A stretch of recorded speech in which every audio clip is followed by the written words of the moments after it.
Hey everyone, welcome to Daily Echo English Podcast.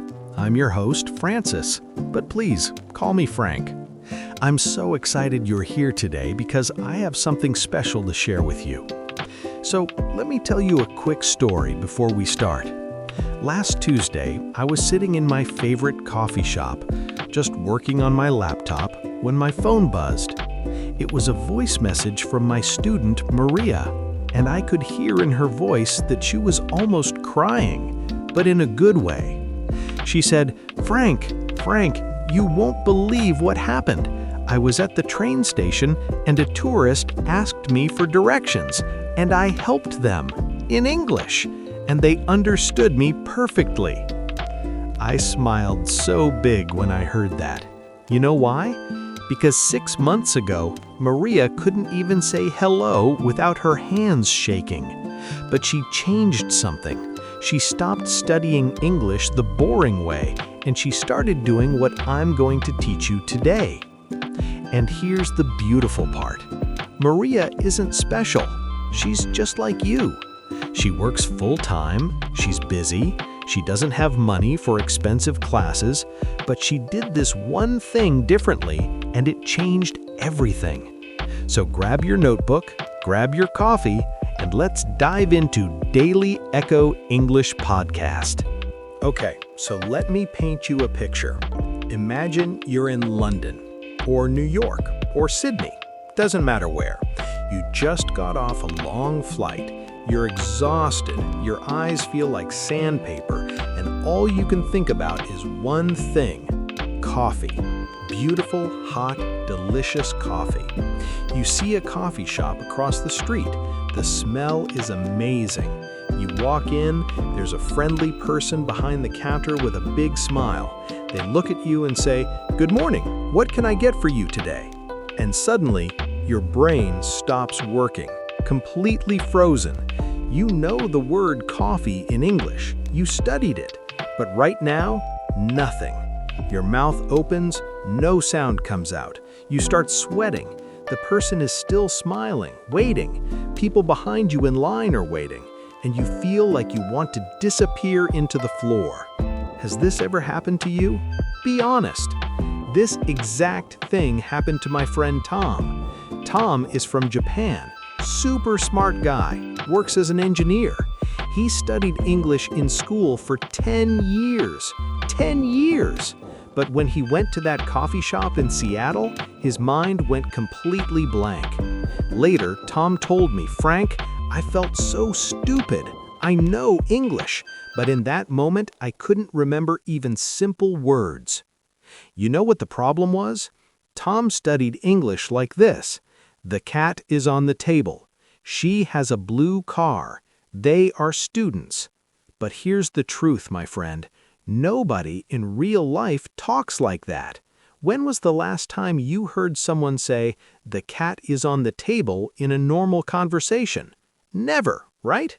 So here's what we're going to do together right now. We're going to practice real English, the English you actually need in real situations, and I'm going to make it so easy you'll be shocked. Let's go to that coffee shop together. I want you to say this sentence out loud with me. Yes, right now. Don't be shy. Nobody is listening to you except me, and I'm your friend. Ready? Say, "Hi, can I get a coffee, please?" Come on, say it. "Hi, can I get a coffee, please?" Boom! There it is. You just ordered coffee in English like a native speaker. Tom wishes he knew this simple sentence when he was in Seattle. All right, story number 2. This one is about my student Carlos from Brazil. Carlos is a really funny guy, always laughing, always joking, but when he speaks English, completely different person. Very quiet, very nervous. So Carlos saved money for 2 years to take a trip to London, his dream trip. He had a list of all the places he wanted to see: Big Ben, Buckingham Palace, the Tower Bridge, everything. First day in London, Carlos gets off the tube, which is what they call the subway there. And he's looking at his map on his phone trying to find his hotel. But you know what happened? His phone died. Battery 0%. And Carlos is standing in the middle of a busy street, completely lost. He sees a police officer standing nearby. Nice-looking officer, very professional. And Carlos thinks, okay, I should ask for help. But then another voice in his head says, no, no, no, your English is terrible. The officer will laugh at you. Everyone will laugh at you. Just find it yourself. So you know what Carlos did? He walked around London lost for 2 hours. 2 hours. His feet hurt, he's hungry, he's tired, and he's still lost. Finally, Carlos is so exhausted that he doesn't care anymore about his English. He walks up to a different police officer and says just 2 words, "Excuse me." And you know what happened? The officer turned around with the biggest, friendliest smile and said, "Yes, mate, how can I help you?" Carlos was so surprised. He managed to say, "Excuse me, where is Premier Inn Hotel?" And the officer didn't laugh. Instead, he pulled out a map, showed Carlos exactly where to go, and even walked with him halfway there. When Carlos told me this story later on video call, he said, "Frank, I wasted 2 hours being scared, and all I needed was 2 simple words, 'Excuse me.'" And Carlos is absolutely right. These 2 words, my friends, are magic in English. They are your golden ticket. They open every door. They start every conversation. And the beautiful thing? They're so easy to say. Let me teach you how to use these magic words. Say with me, "Excuse me." Again, "Excuse me." Good. Now let's add more. Say, "Excuse me, where is the bathroom?" One more time. "Excuse me, where is the bathroom?" Excellent. Now let's try, "Excuse me, can you help me?" Say it. "Excuse me, can you help me?" You see how easy that is? With just these 2 magic words, you can ask for directions when you're lost, find the bathroom in a restaurant, get help at the airport, ask someone to repeat something, start a conversation with anyone. Carlos learned this lesson the hard way, walking around London for 2 hours, but you just learned it right now, sitting comfortably wherever you are. You're already ahead of the game. Part 3, Sophia and the Supermarket Adventure. Now, I want to tell you about Sophia. Sophia is from Italy, and she makes the best pasta I've ever tasted in my life. When she moved to Australia for work, she was so excited. New country, new adventure, new life. But on her second day, Sophia needed to buy groceries. Simple, right? Just go to the supermarket, buy some food, come home. Easy. Sophia walked into this huge Australian supermarket, and I mean huge, like bigger than a football field. She had a list: bread, milk, eggs, chicken, rice, tomatoes, and olive oil. She found the tomatoes. Easy. She found the rice. No problem. But then she couldn't find the bread. She walked up and down every aisle. No bread. It's like the bread was hiding from her. Sophia saw a worker wearing a red shirt, putting cans on a shelf.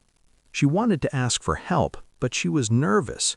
She stood there for 5 minutes, just watching him work, trying to get courage to speak.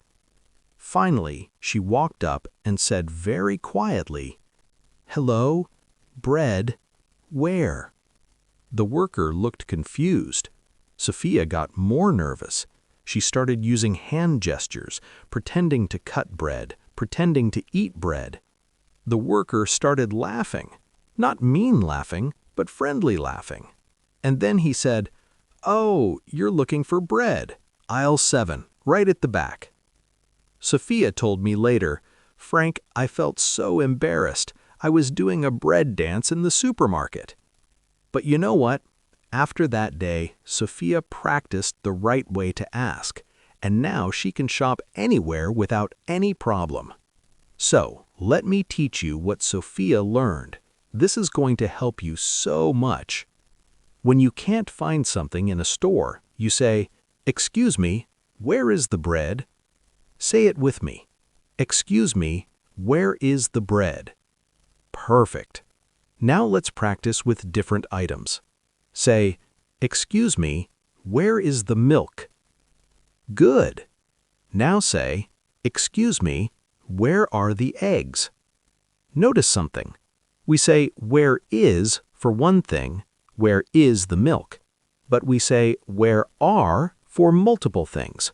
"Where are the eggs?" Let's practice more. Say, "Excuse me, where is the chicken?" Now say, "Excuse me, where are the tomatoes?" Excellent work. Now imagine the person helping you says, "It's in aisle 5. You should say, "Thank you," or "Thank you so much." Let's do a full conversation together. I'll be the supermarket worker. You be yourself. Me. "Hello, can I help you find something?" You say, "Yes, please. Where is the bread?" Me. "It's in aisle 7, at the back." You say, "Thank you so much." Me. "You're welcome. Have a great day." Did you say your parts out loud? I really hope you did, because that's how you practice on Daily Echo English Podcast. We don't just listen, we do. Okay, my friends, this next story is my absolute favorite. It's about Yuki from South Korea. Yuki came to New York for a 3-month English course. She was so excited because she loves American food, especially pizza. In Korea, she watched YouTube videos about New York pizza all the time. So on her first weekend, Yuki decided today is pizza day. She found a famous pizza restaurant in Manhattan. The place was busy, smelling amazing, and Yuki was so happy. She practiced in her head while waiting in line, "I want pizza, I want pizza, I want pizza," over and over again. Finally, it was her turn. A friendly waiter, very smiley, very energetic, looked at her and said, "Hey there, welcome. What can I get for you today?" And Yuki's brain went, "Get? What get? What is get? I don't understand get. He wants to get something? Get where? Get what?" She completely panicked. All her practice disappeared. So you know what she did? She just pointed at the menu with a shaky finger and whispered, "This one." The waiter said, "Great choice, the margarita pizza. Anything to drink?" Yuki just nodded and said, "Water." She got her pizza. It was delicious, but she felt bad inside. She called me that evening and said, "Frank, I feel so stupid. The waiter said something about get, and I didn't understand." I started laughing, not at her, but because this happens to so many students.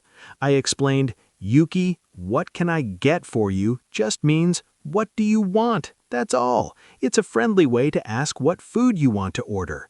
Yuki was quiet for a moment, then she said, "That's it? That's what get means there?" "Yes, that's it, and now you know too."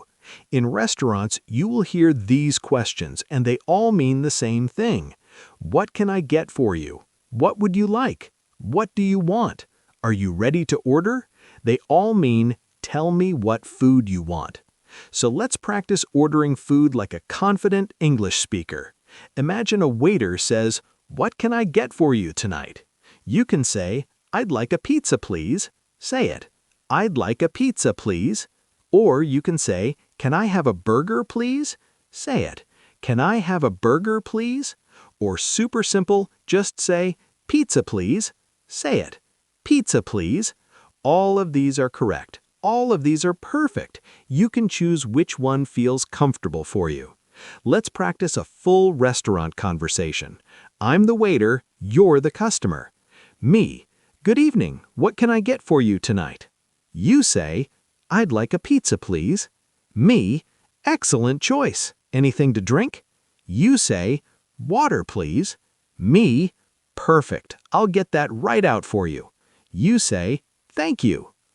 Beautiful! You just ordered food in English. Yuki is proud of you. I'm proud of you. Part 5. The Secret That Changed Everything. Now, my dear listeners of Daily Echo English Podcast, I want to share with you the secret that changed Maria's life, and Carlos's life, and Sophia's life, and Yuki's life, and hundreds of my other students' lives. Are you ready? Here it is. You don't learn English by studying. You learn English by using it. Let me say that again because it's so important. You don't learn English by studying. You learn English by using it. Think about a baby. How does a baby learn to walk? Does the baby read a book about walking? Does the baby watch YouTube videos about walking? No, the baby just tries, falls down, gets up, tries again, falls down, gets up, and one day the baby walks. English is the same. You need to try. You need to use it, even if you make mistakes, especially when you make mistakes, because mistakes are not failures, my friend. Mistakes are lessons. Maria understood this. She stopped hiding. She stopped being perfect. She just started speaking. At the supermarket, at the coffee shop, to her neighbors, to tourists, anywhere, everywhere. And you know what happened? Her English got better and better and better. So here's what I want you to do. I'm giving you a fun challenge for the next 7 days. Every day, you're going to practice one real situation. Just one. You don't need a partner. You don't need a teacher. You just need you and your voice. Here's your 7-day plan. Day 1, Monday. Practice ordering coffee. Stand in your kitchen, pretend you're in a coffee shop, and say, "Hi, can I get a medium coffee, please?" Day 2, Tuesday. Practice asking for directions. Look in the mirror and say, "Excuse me, where is the train station?" Day 3, Wednesday. Practice shopping at the supermarket. Say, "Excuse me, where is the bread? Thank you so much." Day 4, Thursday. Practice ordering at a restaurant. Say, "I'd like a pizza, please, and water, please. Thank you." Day 5, Friday. Practice talking about the weather. Say, "It's a beautiful day today," or "It's raining today." Day 6, Saturday.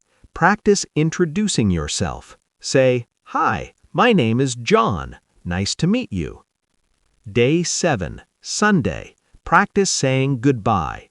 Say, "It was nice talking to you. Have a great day. See you later."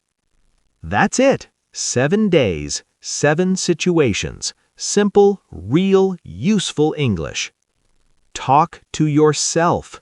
Talk to your mirror. Talk to your dog. Talk to your plants. I don't care who you talk to, just talk. Use your voice. Speak out loud. Because here's another secret. Your brain learns differently when you speak than when you just read. When you speak, you use your mouth muscles. You use your ears. You use your memory. Everything works together. And start small. You don't need to speak perfectly. You don't need long sentences. Maria started with just hello, thank you, goodbye. That's it. 3 words, but she said them every day. And now what? Now she has full conversations. All right, my wonderful friends, we've reached the end of today's Daily Echo English podcast episode. Let's remember what we learned today. We learned how to order coffee like a confident person. We discovered the 2 magic words, "excuse me," that open every door. We practiced asking for help in the supermarket. We learned how to order food in a restaurant without panic. And most importantly, we learned that you don't need to be perfect. You just need to start. Maria started, Carlos started, Sophia started, Yuki started, And look at them now, speaking English, living their dreams, helping tourists, ordering pizza, living life without fear. And you're going to start today, right now, as soon as this podcast ends. I want you to do me a favor. Go to the comments section right now and write just 2 words, I practiced. When you do your practice today, come back and tell me. Let me see your commitment. Let me celebrate with you. And tell me something else. Which situation do you want to practice first? The coffee shop? The restaurant? The supermarket? Let me know in the comments. I read every single one and I love hearing from you. If this episode helped you, please subscribe to Daily Echo English Podcast. Share it with your friends who are learning English. Let's build a community of brave English speakers together. Remember, my friend, every expert was once a beginner. Every confident English speaker was once scared like you. The only difference? They started. They tried. They didn't give up. So don't give up. Keep practicing. Keep speaking. Keep being brave. This is Frank from Daily Echo English Podcast, and I believe in you. I'll see you in the next episode. Now go practice. Bye-bye.